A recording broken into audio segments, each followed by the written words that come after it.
de lo que quería comentar, en realidad, bueno, sobre vivienda hay muchísimos más temas, como no he estado en la intervención de la PAL, lo voy a dejar aquí, solo animaros a que difundáis el blog desde donde se está moviendo la convocatoria, se llama lasareb.wordpress.com, y allí podréis ir viendo materiales donde también se os anima a participar, incluyendo pues eso, de todo este escándalo que es el hecho de lo público, la burbuja inmobiliaria. Y es invitar a vuestros amigos y nos vemos.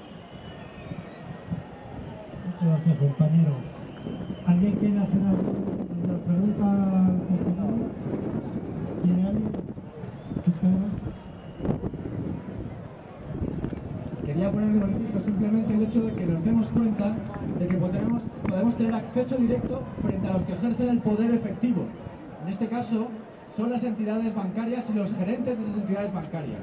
En la Sareb se van a reunir precisamente los que toman decisiones sobre eso, pero también hay muchos gerentes de los bancos que no están en la Sareb, sino en todas las entidades. En todas las sucursales hay un director de los bancos, hay directores provinciales, generales. Frente a ellos, aparte de eso, los políticos, también se puede incidir directamente y mostrar el rechazo social.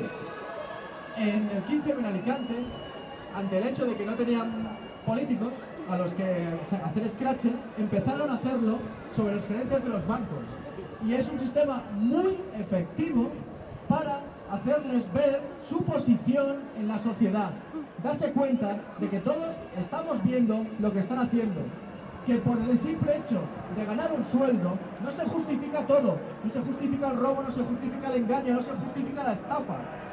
Y hay que ir y presionar. En muchos sitios pequeños ya han empezado directamente la gente cuando van a los bares, el director de la sucursal o tal, ni les miran. Y van notando poco a poco, y eso es muy importante, que vayan notando el hecho de la reprobación social. Y que no se tiene prestigio social por el hecho de tener un reloj caro, sino se tiene que tener prestigio social por actuar de forma social y como una persona, como buena persona. De nuevo, tenemos que enseñarles a esas, sobre todo el tema de la ideología neoliberal, que establece que solo importa lo que tiene un precio. Tenemos que explicarles que nosotros no nos vendemos ni trabajamos por cuestiones de precio, es decir, no vivimos por precio. No queremos a nuestros padres a cambio de algo, no queremos a nuestras madres, nuestros hermanos, nuestros amigos, ni a lo que es al resto de los seres por eso. Es ínfimo, sin embargo ellos nos quieren convertir en mercancía, quieren que se pueda hacer lo que sea con nosotros, lo que ellos les dé la gana, y por eso quieren que nos interpretemos a nosotros mismos y a nuestro éxito como una forma de dinero, una cantidad determinada de dinero y de poder económico, simplemente. Y por eso decía que es muy importante el ir a la Sareb, el ir a mostrar a estos lo que pensamos de ellos y que se den cuenta de que su cochazo, de que su casaza no vale para nada, porque su alma es una mierda. Es un robo la propiedad en general. Muchas gracias. ¿Algún compañero, por favor? Está bien. Hola, yo solo quería añadir una cosa, ahora que estáis hablando de Sareb, porque hay un dato, el Sareb, esto de blanco malo, el régimen ha nombrado de consejero asesor del Sareb, uno de los miembros es un tipo que se llama Rodolfo Martín Villa. No sé si lo conocéis, pero ese señor es un fascista, un torturador del régimen de Franco que ha firmado sentencias de muerte. Con eso ya sabemos todo lo que viene detrás o lo que puede venir acompañado de eso. Gracias, compañero. Consejero. Bueno, ¿hay alguna pregunta más? ¿Algo más? No. Por favor.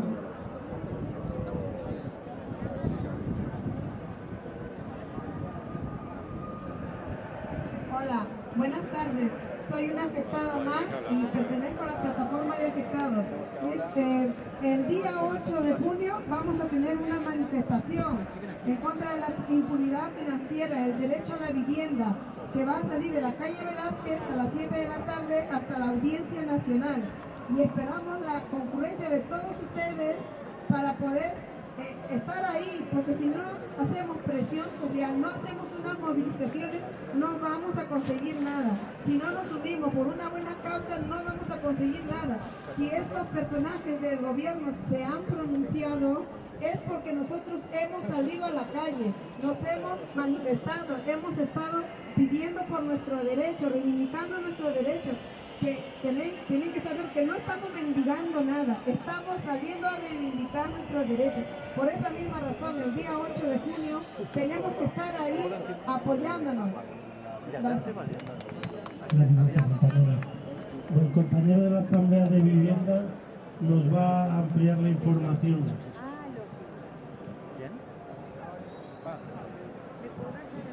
Disculpa, nada, que antes muy mal la convocatoria, se ha acercado un compa a preguntarme dónde está la Sareb. No está indicado en la puerta, pone Ahorro Corporación, porque pues eso, trabajan así a escondidas, pero es Castellano 89, el metro más cercano es Santiago Bernabéu. Recordar, el día 29, Castellano 89 a las 6 de la tarde. ¿De acuerdo? Muchas gracias, compañero. Bueno, ahora nos van a hablar de una acción que se va a plantear para el mes que viene. Se llama Hazte Valer.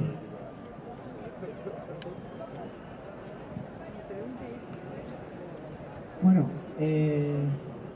como los que nos están robando básicamente controlan también el poder democrático, y el poder democrático está totalmente corrompido y controlado por el poder económico que está representado por determinadas personas que controlan las entidades bancarias españolas, y como lo único que hacen es legislar para ellos, hemos decidido desobedecer económicamente. Esta desobediencia, el mes de junio, se va a traducir en que todos no vamos a pagar nuestras hipotecas. O sea, retrasamos el pago de nuestras hipotecas para hacer valer nuestros derechos, como deudores, como ciudadanos. Porque todos, incluso los que no tenemos hipoteca, hemos sido estafados por un gobierno sumiso a un poder bancario, ya sea el gobierno actual o el anterior, ¿no? Entonces, lo que vamos a hacer es eso. En junio no vamos a pagar las hipotecas y no vamos a pagar las hipotecas, y es la primera vez que lo hacemos, pero el siguiente paso es volverlo a hacer y volverlo a hacer y volverlo a hacer hasta que ellos comprendan que nuestro dinero no sirve para jugar con nuestras vidas. Por eso en junio no pagamos las hipotecas. Muy bien. Por favor. Claro, la propuesta que ha hecho el compañero es una de las propuestas más potentes que hay de los sistemas que hablábamos de presión directa sobre el poder efectivo. En este caso lo que estamos haciendo es una negociación social en la que la población, sin la intermediación de los políticos de forma directa, negocia con los que detentan el poder. En este caso tenemos la fuerza del deudor. En los casos de las huelgas tradicionales, el deudor es el empresario y nosotros somos el acreedor, y cuando hacemos huelga no cobramos y aguantamos sin tener que cobrar todo lo que podemos. Sin embargo, en los casos como por ejemplo en el que nosotros somos los deudores y son los bancos los acreedores, a los que nos interesa romper las relaciones a los deudores, que ya hemos recibido lo que teníamos, y a los que no les interesa es a los bancos. Por eso, estamos retrasando el pago de las hipotecas, les presionamos a ellos, son ellos los que no cobran y nosotros sí, lo que nos da una posición de poder brutal. Y que no nos hemos dado cuenta hasta ahora de eso, y que tenemos que darnos cuenta de que una vez que hemos perdido el miedo a los bancos, no tienen ningún poder. Si nos organizamos, podemos contra ellos. Además, es por ley, por lo que viene establecido, que no pueden ejecutar nuestras hipotecas hasta que no hay 3 impagos. Por eso, podemos presionarles a ellos sin tener miedo a la pérdida de la casa. Es un punto muy débil que tienen. Tenemos que tener también en cuenta que si dejamos de pagar las hipotecas, bajarán muchísimo sus acciones y sobre todo otros bancos no nos dejarán dinero, lo cual es una presión brutal y es una forma de negociar directamente entre la población y el poder. Con la acción que pedimos de Hazte Valer, no solamente pretendemos pegar una patada donde más les duele, sino pretendemos negociar cuestiones tales como por ejemplo que se derogue el artículo 135 de la Constitución Europea, que lo que dice es que siempre primero hay que darle el dinero a los especuladores y después de que hayan cobrado ellos todo, se podrá el Estado endeudar para el bien de la población. Lo que es una barbaridad, es una traición. No pueden vender nuestro futuro. Y es lo que han hecho a través de ese 135. Igualmente, presionándoles de esta manera, lo que estamos pidiendo es que se haga alquiler social con todas las casas, por ejemplo, que están en la Sareb y propiedad de los bancos. Con ello lo que haríamos sería rebajar el precio de la vivienda y todo ese dinero fluiría a la economía, que volvería a marchar. Ahora, sin embargo, todo ese dinero se está yendo a los especuladores, nos está estrangulando. Tenemos el arma, podemos paralizar el pago de las hipotecas, podemos dejarnos contra la espada y la pared. Simplemente tenemos que ir avanzando en ese sentido. Hazte valer es una primera opción para ir aprendiendo a coordinarnos y a actuar de forma única en los problemas que los que coincidimos frente al poder, sin tener que tener la intermediación de señores que nos traicionan constantemente. La responsabilidad de hacer esto no es de terceros, la responsabilidad es nuestra y además tenemos la forma de hacerlo y es totalmente legal. El gran problema que tenemos es el miedo de la gente.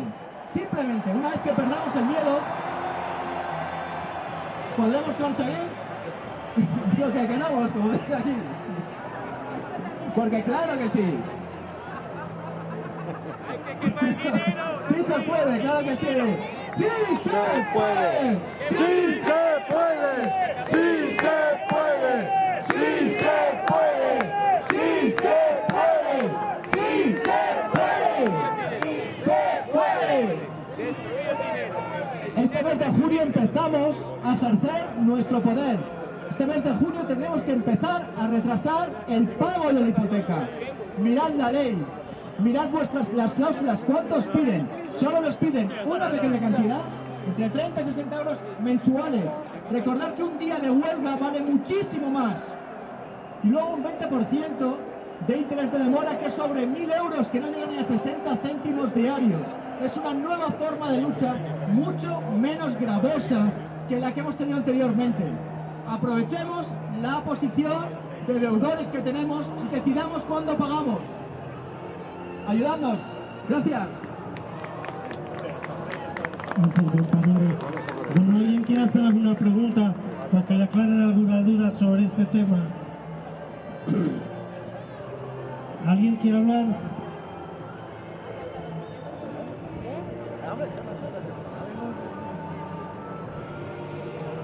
¿Alguien?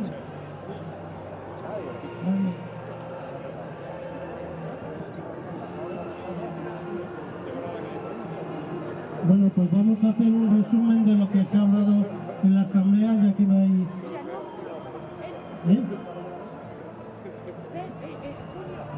El compañero de vivienda. Hola de nuevo. A ver, ya que ha sido breve, pues igual también hay la oportunidad de comentar el tema de la que han aprobado junto a la ILP, que todos sois conscientes que ya se aprobó sin enmiendas en el Senado, por lo cual ya no tiene que volver al Congreso y ya ha salido esa basura de texto del Partido Popular, que viene a no afrontar el problema en ninguna dimensión y básicamente bueno, incluso agudizarlo, ¿no? Con cosas como lo de las citas de estas de si pagas tanto, bueno, cosas absolutamente surreales. Pero junto con eso se ha aprobado otra cosa que sin embargo no ha sonado en absoluto y que es igualmente grave y que también persigue el mismo fin, que la gente tenga que seguir hipotecándose para acceder a la vivienda, o sea, realimentar y incluso en estas circunstancias volver a producir una burbuja inmobiliaria.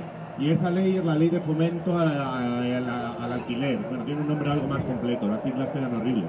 Pero da igual, en cualquier caso se supone que ese es su leitmotiv, mientras que lo que hace es dejar totalmente indefensos a los inquilinos. De hecho, ya vivimos en un país donde el inquilino no tiene derechos de facto, porque a los 5 años el propietario es totalmente libre de liquidar el contrato. La duración máxima del contrato hace que en este país vivir en un régimen de alquiler no sea una opción para quien quiere estabilidad, para quien quiere fundar una familia o para quien quiere habitar una casa sin depender de que alguien le eche algún día, ¿no? En esta ley además se han metido más barbaridades. No solo pasa de 5 a 3 años el tiempo máximo del contrato de alquiler, de tal manera que ya puede ser inmediato. Evidentemente están pensando en que grandes corporaciones pongan alquileres abusivos a la poca gente que pueda asumirlos para después rápidamente librarse de esos inquilinos y poder de nuevo repetir la burbuja en caso milagroso de que volvieran a subir las casas y volviera a haber ese proceso especulativo. Esta ley no solo hace eso, sino que también causar un principio terrible, que es un listado de morosos públicos de alquiler. Lo que hace, o sea, a día de hoy en este país casi sale más a cuenta ocupar que alquilar, porque como alquiles y no puedas afrontar solo 2 meses de impago, por el cual ya estaría justificado tu expulsión de la casa, que a día de hoy pues es lo más, pues, le puede pasar a cualquiera.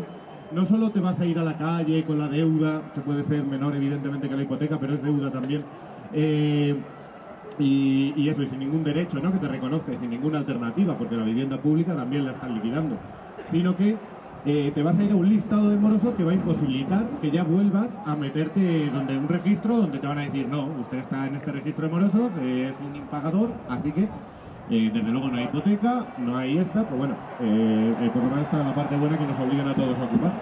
Pero en cualquier caso es una ley abusiva que viene de... Eso es una tontería, porque no podemos forzar la ocupación en este país, además es también muy dura. Evidentemente es un proceso que está haciendo mucha gente con valentía.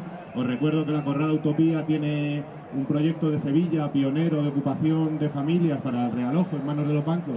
Tiene dentro de poco, en la jornada del 23 de mayo, va a ser una jornada donde se puede visibilizar frente a las oficinas de Ibercaja la solidaridad con este proyecto tan chulo. Corrada Utopía, buscarlo en internet, merece la pena.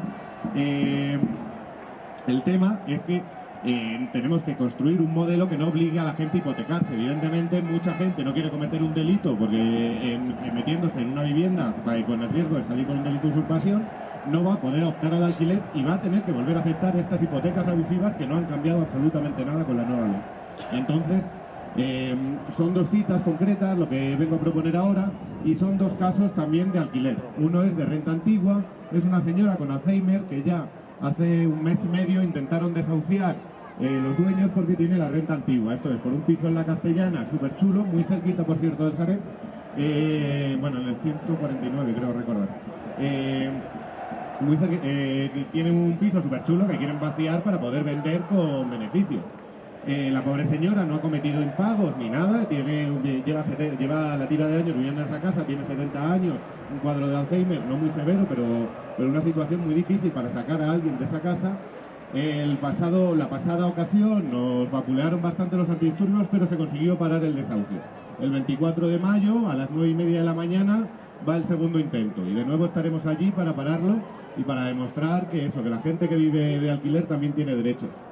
Y otro caso que ya presentaremos más adelante es el de un hombre que ha llegado recientemente al barrio de Tetuán y después pasó por la oficina de vivienda a plantear, es un hombre que lleva 16 años viviendo de alquiler en una casa. El hombre no ha cometido impagos, simplemente se ha acabado su contrato y el dueño no quiere renovarle. Pierde, no solo una de las cosas trágicas de este caso, bueno, el hombre se ha movido, desde luego ni en la AMV ni en el IBIMA le ofrecen alternativas, tiene 2 hijos menores, uno de 3 años, entraría en un real decreto si se hubiera hipotecado, pero como es de alquiler, parece no tener ningún derecho. Y no solo eso, sino que cuando fue a solicitar abogado de oficio, le dijeron que no, o sea, le concedieron uno, porque por motivos económicos sin ingresos tenía derecho, pero el abogado luego le denegó la defensa, se desentendió, alegando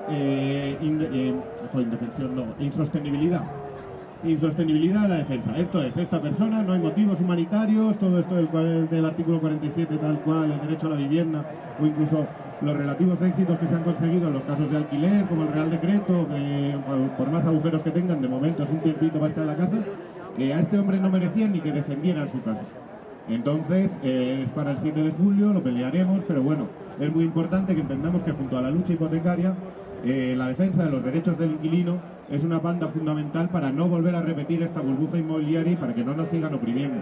Ellos evidentemente quieren que no haya trabajadores concienciados y la mejor manera de tenerlos es gente atada a una hipoteca que teme perder su trabajo, que lo teme todo y que encima cree que tiene algo en propiedad cuando solo tiene lo que tendría que tener derecho todo el mundo, que es el derecho a vivir en una casa. Por eso, junto a todo esto, os invito especialmente de momento al desahucio de Mónica, más adelante habrá más, y que defendamos a los derechos del inquilino como una piedra fundamental del derecho a la vivienda y por la dignidad de las personas. Muchas gracias, compañero. ¿Quién se habla?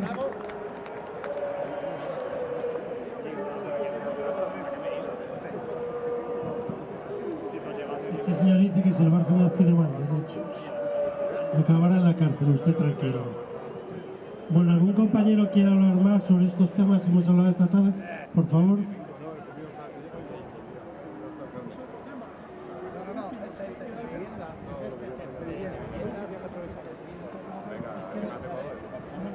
que estamos agotados.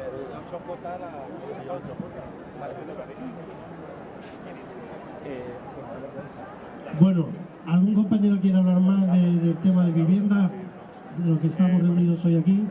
Sí, por favor. Hola, buenas tardes.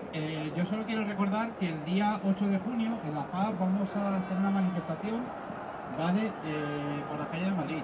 Os iremos dando más información porque de momento tampoco tenemos muy concreta la fecha. Comenzará en la Asociación Española de la Banca y terminará en el... estoy mirando ella que ya creo de La Paz. En la Audiencia Nacional, ¿vale? Empieza a las 7 de la tarde.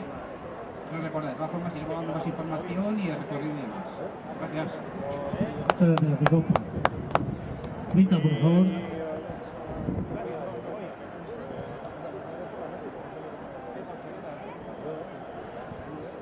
Bueno, aparte de todas estas posibilidades que se están planteando de autogestionarse, de poder hacer como esta asociación de la que nos ha hablado el compañero de defensa de los inquilinos, como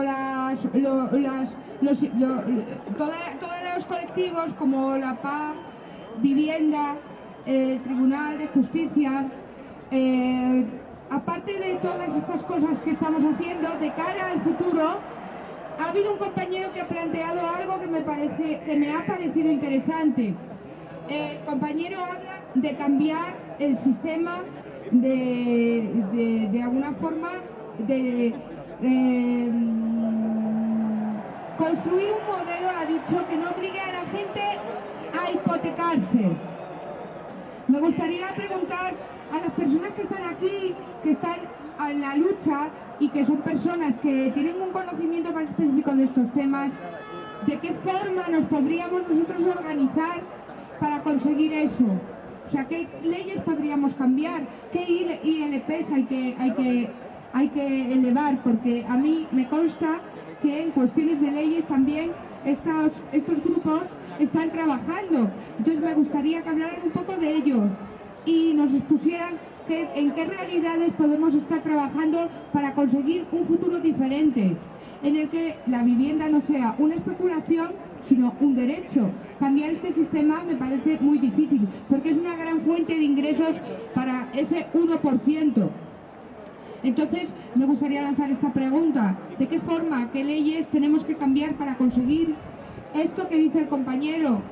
Que las personas, para conseguir el derecho a la vivienda, no tengan que ser esclavizadas por una hipoteca, para que la vivienda no sea una especulación. A ver si alguien me puede contestar. Gracias. Gracias, compañero.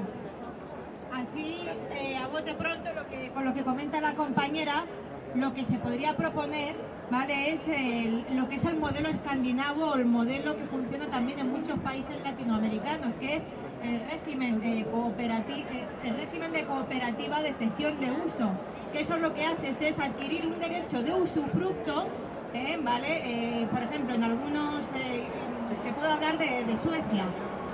Lo que haces con ayuntamientos es adquirir con tu ayuntamiento un régimen de cesión de uso, ¿vale? Que lo que te otorga es un derecho de usufructo, de uso y disfrute de esa casa, pero en ningún momento, ¿vale?, tú estás hipotecándote, tampoco eres un inquilino, ¿vale? Porque se te considera titular de ese inmueble. Tú tienes que hacer una serie de pagos. Allí, por ejemplo, los impuestos son mucho más elevados que aquí, pero nadie en ningún momento te va a echar de tu casa porque tú dejes en un momento determinado de hacer frente a esa deuda. Tú lo hablas con tu ayuntamiento, pues mira, este mes determinado no voy a poder pagar. No voy a poder pagar porque tengo este problema económico y tal, y entonces, bueno, hay unas posibilidades de renegociación mucho mayores que en los países con un sistema hipotecario tan rígido como el que tenemos aquí en España. Así a bote pronto, con lo que has planteado, compañera, y por lo que ha planteado también otro compañero, lo que así destaco más es el sistema cooperativo escandinavo. ¿Cómo podríamos llegar a... ¿De qué forma podemos empezar a empujar hacia eso? La forma, bueno, soy un poco, no sé, me encantaría poder decir que sería luchando por cambiar la política de vivienda actual, por supuesto. Pero ¿cómo se puede hacer?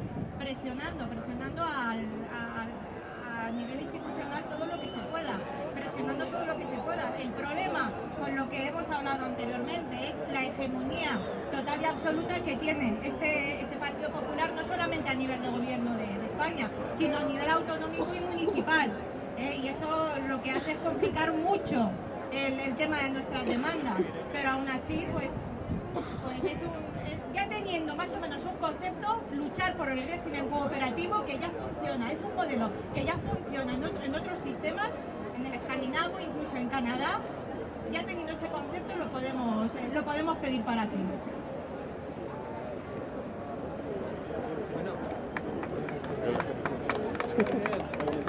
Me gustaría preguntar también si ahora mismo hay alguna elección política que defienda esto. Como ha hablado la compañera, que el mayor problema es el PP, que tiene, bueno, pues como tiene mayoría absoluta.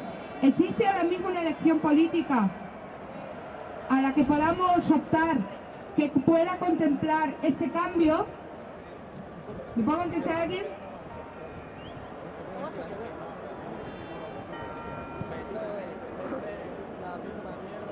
Bien, yo no sé si existe ninguna, pero creo que ninguna, porque la solución a nuestros problemas no es que las soluciones las tomen otros. Las soluciones son que las tomemos nosotros. Perdón. En este caso es clarísimo. O sea, nosotros tenemos una modificación constitucional que se ha hecho hace poco, que ha hablado un compañero del artículo 135, que lo que viene a decir es que la deuda, el dinero de la deuda, está por encima de todos los derechos sociales y de todos los derechos de las personas, ¿no? Cuando la tendencia debería ser la contraria, deberíamos ir hacia el principio de suficiencia, que establece precisamente lo contrario, que los derechos de las personas están por encima de todos los intereses de la deuda y todo lo que haya que pagar. Esto es así porque, claro, la tendencia es la contraria a la que debería de ser, y es la contraria porque no gobiernan las personas, gobiernan partidos que están de acuerdo con los centros de interés, con los lobbies económicos, con todas las... lo que vemos que es el poder económico, lo que llamamos eso. Entonces, pues la solución a este problema de la vivienda y a todos los demás, desde luego, es que podamos tomar nosotros las decisiones de la forma más directa posible, en lugar de que las tomen ellos. Esto, como decía antes, son las libertades políticas, poder acceder a las libertades políticas y tomar el máximo posible de decisiones en lugar de ellos. Son cientos de ellas. Tenemos, por ejemplo, la modificación constitucional. Esta la hacen ellos, ni siquiera la pasan a aprobación de las personas. ¿Cómo puede ser esto? Mientras que nosotros no podemos de ninguna manera hacer ninguna reforma constitucional, no existe esa libertad política, no tenemos la libertad de reforma constitucional, tampoco la de apertura de un proceso constituyente, no podemos hacerlo mediante iniciativa popular, recogiendo firmas. Todas estas libertades están prohibidas, no tenemos lo más elemental como revocar un cargo público, no podemos hacer absolutamente nada. Si tenemos acceso a estas cosas, como decía antes, si tenemos acceso a las libertades políticas, podremos modificar los derechos y ponerlos a nuestro gusto, por ejemplo en este caso. Si somos nosotros los que modificamos esos derechos y somos los que tomamos las decisiones sobre las cosas que nos importan y nos afectan, vamos, está claro que no van a ser como están siendo. Si están siendo como están siendo ahora, que están completamente en contra de nuestros intereses, es porque las decisiones las están tomando otros, es evidente. Otras personas que no tienen nada que ver con nosotros. Esto es lo que tenemos que tener claro. Respondiendo a la pregunta otra vez, pues yo creo que de los partidos que se presentan, ninguno, porque como decía antes, todos los partidos que se están presentando y que siguen la vía institucional, su interés es alimentar esa vía institucional, alimentar la vía impositiva en la que ellos mandan y nosotros obedecemos. Entonces, por esa vía va a ser muy difícil. Tenemos que seguir presionando en la calle y todo lo que se consiga por la vía institucional será por la presión que hagamos hecho en la calle, ¿no? Si ellos son los que llevan las riendas, seguirán gobernando como hasta ahora. José. Gracias. Compañeros todos, compañera Rita, existe un sistema de partidos que ya sabemos que nos ha decepcionado, es el sistema de partidos vigente desde el año 1978, ¿vale? Desde el año 1977 con las primeras elecciones. Tenemos la ley de ON, vale, todo eso lo conocéis. Si conocéis, sois estudiosos un poco de la ciencia política, veremos que tenemos, es verdad que tenemos poca capacidad política a la hora de hacer frente a nivel corporativo, el ciudadano, para poder desafiar lo que dicen los dos grandes partidos. ¿Vale? Según la ley de ON, ¿vale? Que es muy rígida, es un sistema de representación política, el PP y el Partido Socialista, ¿vale? Que son partidos de poder, es verdad que nos hacen poco caso. Por eso nace la plataforma Afectados por la Hipoteca, nacen movimientos populares como el 15M, intentando desafiar lo establecido convencionalmente. Vale, esa parte bien. ¿Qué partido político podría de alguna manera representarnos en ese tipo de alternativas como lo que hemos estado hablando de la cooperativa y la Yo no lo oigo a ninguno, pero ¿y qué más nos da? Tampoco hace 4 años cuando empezó la plataforma de la hipoteca, tampoco yo oía a nadie, ¿vale? Que estuviera hablando de los desahucios, tampoco oía yo sensibilidad, tampoco se veía sensibilidad, ¿vale? Todos dábamos por hecho que el sistema bancario era el que era, el sistema hipotecario era el que era, y nadie parecía cuestionarse ningún modelo de nada. ¿Qué más nos da lo que nos digan los partidos políticos? Para eso estamos los ciudadanos. Es más, los partidos políticos han demostrado no tener ninguna sensibilidad y ningún conocimiento para hacer ninguna alternativa. Hemos tenido que estar en la calle, pues ahí vamos a estar. Que el PP quiere llamar a nuestra puerta, quizás celebramos, pero os digo una cosa, esos que estáis en el Parlamento cobrando 7.000 euros al mes, gastos de representación y de tonterías, esa gente no tiene ninguna idea ni ninguna alternativa. Así que, solo una vez más, es el que tiene que educar. No me importaría cortar, se está cortando, no veo. Muchas gracias, compañero. Pedro, por favor. A ver, pilla, que vamos a poner. Bueno, simplemente para poner de manifiesto cómo uno de los problemas que ha provocado la crisis ha sido precisamente el hecho de creer que tiene que ser otra gente la encargada de controlar las cuestiones de carácter público. Precisamente esto se ha dado en todos los ámbitos. Uno de los ámbitos más cercanos que lo hemos podido ver es, por ejemplo, en el tema de la empresa, con el tema de los comités de empresa. En la época de la transición eran todos los trabajadores los que peleaban por sus derechos, los que consiguieron un nivel determinado de equilibrio de poderes, a partir del cual se estableció el sistema actual de sindicatos, los que negociaban las cúpulas patronales con las sindicales. ¿Qué ocurrió? Sí. Como la gente creyó que ya no era responsabilidad suya, sino de los representantes sindicales, dejó de ejercer directamente sus derechos y de pelear por él y por sus compañeros, que es lo que habían hecho anteriormente. ¿Qué ha ocurrido con eso? Se ha quedado un poder vacío, que es precisamente esa estructura, y no había un poder detrás de la gente que peleaba por sus derechos y que es el que realmente consiguió que se generase esa estructura. Por eso, una vez que se ha quitado, nos han dejado totalmente desvertebrados y no nos ayudamos entre nosotros. Yo me acuerdo hace 15 años simplemente, cuando había un juicio por despido iban todos los compañeros a testificar, o unos cuantos. Ahora es imposible que vaya un compañero que esté trabajando en la misma empresa, cuanto antes era normal. ¿Por qué? Porque lo tienen que hacer otros. Eso ha ocurrido igualmente con el tema de los partidos políticos. Otros tenían que ser los que hiciesen esa gestión. Siempre que sean otros, no van a hacer lo que nosotros queramos en primer lugar, y en segundo, si es estructura jerarquizada, en la que son muy pocos los que están arriba, son muy fáciles de corromper. No ha habido ni una sola ocasión en que hayan cumplido su palabra, ningún partido, por el tema de la jerarquía. Donde hay presidentes, hay corrupción. Donde hay altos cargos, hay corrupción. Eso es lo que han hecho.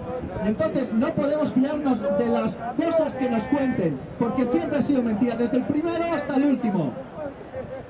Acordados de Felipe González, con la OTAN no, nos acabó metiendo en Maastricht, nos acabó perdiendo la independencia y la soberanía monetaria, nos metió en la Unión Europea en esto que estamos ahora. Acordados de Aznar, que nada más entrar, después de estar despotricando contra los nacionalismos, catalán y vasco, de repente ya hablaba catalán en la intimidad. Acordaros de Zapatero, lo que nos ha hecho ahora mismo, ninguno. Y eso es precisamente porque hay una democracia que dicen representativa, en la que prácticamente no hay ninguna posibilidad de que la gente elija los contenidos, es decir, sobre qué política tiene que llevarse a cabo. Por eso es tan importante el hecho de que nosotros mismos nos vayamos regulando y generando formas de presión. El sistema capitalista o este sistema actual lo que hace es desmembrarnos y separarnos constantemente unos de los otros y acabar con las estructuras horizontales que son para él una amenaza. Lo hace de forma consciente e inconsciente. Tenemos que ver la evolución que ha habido. En los años 60, cuando vivíamos en los pueblos, las familias eran padres, hijos, primos primeros, segundos, terceros, parientes, todos eran uno. El sistema, cuando empezó a hacer las fábricas en las ciudades, hizo que la gente emigrase. A partir de ese momento se cargó gran parte de esa estructura horizontal y la familia pasó a ser padre e hijos y como mucho primos primeros. Igualmente, eso sí, en ese momento era porque antes muchos trabajaban de forma cooperativa entre ellos y se apoyaban mutuamente, y ahora dependen totalmente del poder de la fábrica, ya están totalmente mucho más alienados. Pero sin embargo sigue habiendo sistemas de apoyo mutuo, como por ejemplo los abuelos que se quedaban en casa y cuidaban de los hijos, como cuidaban igualmente, y se mantenían esa estructura familiar. Posteriormente, dice el Estado, yo asumo la gestión de las pensiones, unas pensiones que ahora nos van a quitar o nos pretenden quitar poco a poco. ¿Qué hacen? Sacan a los abuelos de las casas, con lo cual ya incluso los hijos, cuando los padres se tienen que ir a trabajar, que tienen que ir a trabajar tanto las madres como los padres, no pueden estar en su casa ni tener un contacto emocional directo con su propia familia, sino que tienen que irse a guarderías. Si vemos gente más evolucionada desde el punto de vista capitalista, vemos a los países anglosajones y americanos, ya se van a los 18 años de casa fuera. La vinculación emocional es muchísimo menor. Y ven a sus padres y sus familias una vez al año. El tema, por ejemplo, de la amistad que tenemos entre nosotros, es decir, los apoyos mutuos, el salir, por ejemplo, cuando salíamos anteriormente a la calle a relacionarnos, eso también lo están cercenando. Les molesta que de vez en cuando nos vayamos de bares y nos cojamos un pedo y al día siguiente tengamos una resaca, y eso lo llevan bajas laborales. Y entonces, ¿qué hacen? Limitan los horarios de los bares para que seamos más efectivos al día siguiente en el trabajo. Esto se hizo por primera vez en Inglaterra durante la Segunda Guerra Mundial en las fábricas de bombas. Por eso desde entonces tenían limitados los horarios de consumo de alcohol, precisamente para fomentar esa productividad. Lo que están haciendo es, como decíamos anteriormente, es desmembrarnos. A ellos lo que les interesa es gente sin vinculaciones personales, a las que puedan llevar de aquí para allá y que no sean capaces de unirse para defender sus derechos. Y eso es la parte esencial, las cosas esenciales que se está haciendo desde el momento del movimiento 15M, la generación de estructuras de apoyo mutuo que nos vertebren frente al poder establecido. Por eso no podemos confiar en los partidos y tenemos que generar nuestras propias estructuras. Gracias. Muchas gracias a ti, compañero. Bueno, ¿hay alguna pregunta más? ¿Alguien que quiera hablar? Siempre que no sea para proponernos un partido político. ¿Alguien quiere hablar? No. Bueno, pues entonces vamos a hacer el resumen de la asamblea de esta mañana, que lo va a hacer Pedro.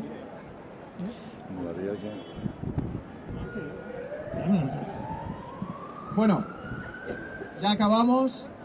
Hoy así, esto es la plaza del Tribunal Ciudadano de Justicia, en lo que hemos que se dice cuyo nombre era Soluciones al problema de la vivienda y al genocidio financiero. Esta mañana, el objetivo de esta plaza era vincular lo que es el elemento emocional de los desahucios a través de los bancos con la deuda que estamos soportando actualmente. Los desahucios y lo que es simple, las casas que han quedado vacías, son el resultado, digamos, es una especie de detritus de la especulación inmobiliaria, en la que no se ha tenido en cuenta en absoluto cuál era el derecho a la vivienda, sino única y exclusivamente el lucro de unos pocos a través del aumento de las viviendas que no generaban ningún valor añadido. Ese aumento es la deuda que tenemos que asumir actualmente. Hemos visto cómo hay acciones concretas y que todos somos capaces de generar acciones concretas para ir contra ese poder establecido. Esta mañana han hablado los compañeros de la deuda que están investigando toda la generación de la deuda pública, viendo todos los desmanes y los fraudes que han estado llevando a cabo los distintos aspectos de la actividad pública.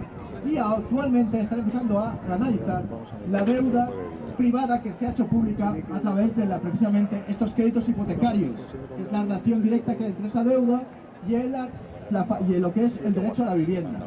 También han venido los compañeros de 15M para rato, que nos han explicado cómo a través de una vía judicial y una buena campaña de propaganda se puede generar la suficiente presión como para modificar ligeramente la forma de pensar de los jueces y empezar a perderle en medio de los banqueros y a meterlos en la cárcel.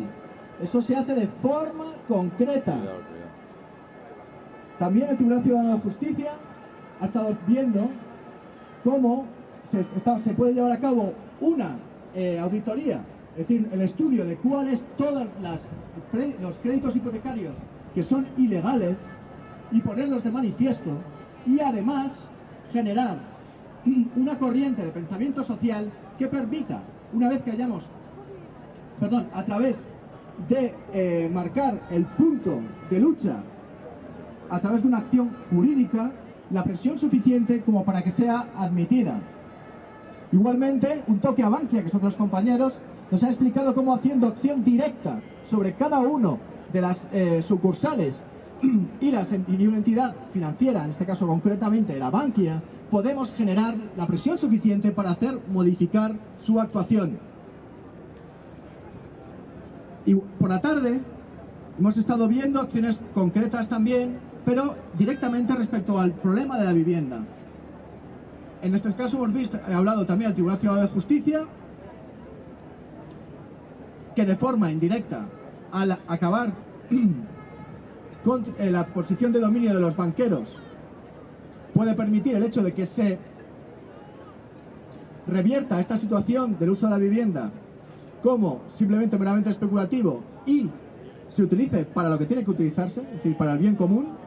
Hemos visto a la PA que tiene un objetivo más concreto, no es de carácter, revolucionario en el cambio de la estructura, pero es esencial porque es un primer peldaño para poder seguir avanzando, como es el tema de la dación en pago, la ILP que se propuso, un primer paso en el derecho de aquellas personas que han comprado una vivienda.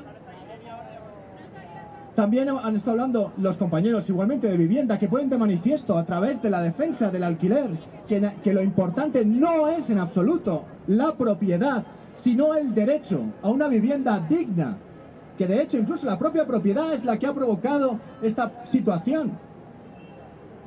Y hemos visto como acciones concretas también, como Hazte Valer, en la que se propugna el retraso en el pago de la hipoteca, pueden generar la fuerza suficiente para hacer doblar la espalda a estos señores de los bancos y poder revertir esta situación en la que tenemos más de 5 millones, por ejemplo, de casas vacías y miles de personas sin casa. Unas casas que no se utilizan absolutamente para nada, sino solamente para mantener el poder, monetario de unos pocos, porque los que viven en una casa les da igual cuánto cueste de dinero. Son los que tienen muchas casas, son los que pueden comprarlas y venderlas y lucrarse con esos aumentos de dinero. ¿Y cómo podemos hacer que asuman esa misma deuda que nos han hecho provocar, que han provocado de forma ilegal? Y hemos visto cómo lo importante en la lucha es tener el objetivo concreto y actuar como un enjambre, cada uno desde su punto, todos contra el mismo objetivo, y así es la forma de conseguirlo. Y por eso yo creo que vamos a acabar dando gracias a todos los compañeros que han acudido y animándoos. Si queréis participar en el Tribunal Ciudadano de Justicia, apuntaros aquí para ir a luchar contra los banqueros o acceder a otros de los grupos de trabajo o inventaros otros mismos vosotros, porque lo importante, lo que va a generar la coordinación es el objetivo común. Muchas gracias. ¡Sí se puede! ¡Sí se puede! ¡Sí se puede! Roberto, por favor.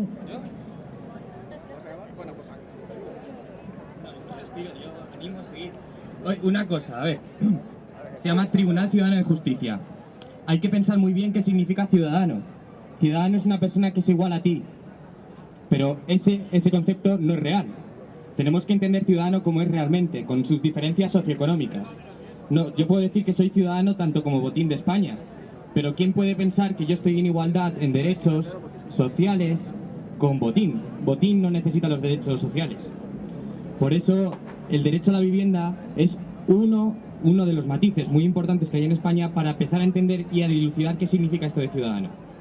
Cuando nosotros estamos hablando de derecho a la vivienda, estamos hablando del matiz dentro de la crisis global financiera, el matiz que se introduce en la crisis española. Entonces, desde aquí se puede sacar la raíz de las diferencias que puede haber entre las diferentes raíces de las crisis en los diferentes estados.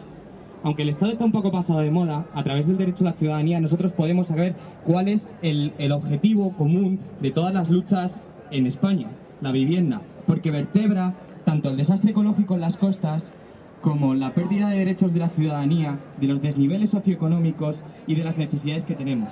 A través del derecho a la vivienda podemos saber también que la ciudadanía no es real, porque a la ciudadanía se le presuponen unos derechos, pero también a estos derechos se le presuponen que nunca van a ser solucionados. El derecho a la vivienda es un derecho universal que está recogido en todas las constituciones del mundo, pero en ningún país se hace efectivo, porque es imposible que se haga. No todas las personas, según su modelo, pueden tener una vivienda. Y es más, la misma arquitectura de las ciudades realiza una diferencia. En los barrios más pobres se incorporan urbanizaciones de lujo muchas veces, para que la gente se dé cuenta que estas diferencias de clase, estas diferencias que se suponen están inscritas dentro de lo que es la igualdad del ciudadano, no se van a poder solucionar nunca. Te las meten en la cabeza a través del desarrollo de planes urbanísticos. Vas a saber que siempre vas a haber un espacio para pobres y otro para ricos, porque eso es insalvable para ellos. Entonces, creo que es el objetivo principal de lo que es la reflexión acerca de lo que es la ciudadanía es encontrar ese camino para una igualdad real. A través de ese camino de la construcción de la ciudadanía, que ahora mismo no existe, es como podemos saber dónde está el objetivo de una democracia verdadera, de una democracia posible, de una democracia que iguale tanto a una clase como a otra. Que eso es muy importante entender. No existe la ciudadanía, existen diferencias socioeconómicas y la ciudadanía es nuestro objetivo, luchar por él. Nada, solamente eso. Muchas gracias. Muchas gracias a ti, compañero. Bueno, ¿alguien quiere decir algo más? ¿No? ¿De verdad, de verdad, de verdad? Bueno, pues vamos a cerrar la asamblea, si nadie quiere hablar más. Bueno, pues agradecer a todo el mundo la asistencia a la asamblea. Saber que el 15M, aunque digan que está desapareciendo, celebra muchas asambleas por plazas, por barrios, que no estamos muertos, que aquí estamos, que todo el mundo puede asistir a ellas y que sería una alegría el volver a vernos. Venga, un abrazo a todos, salud y suerte.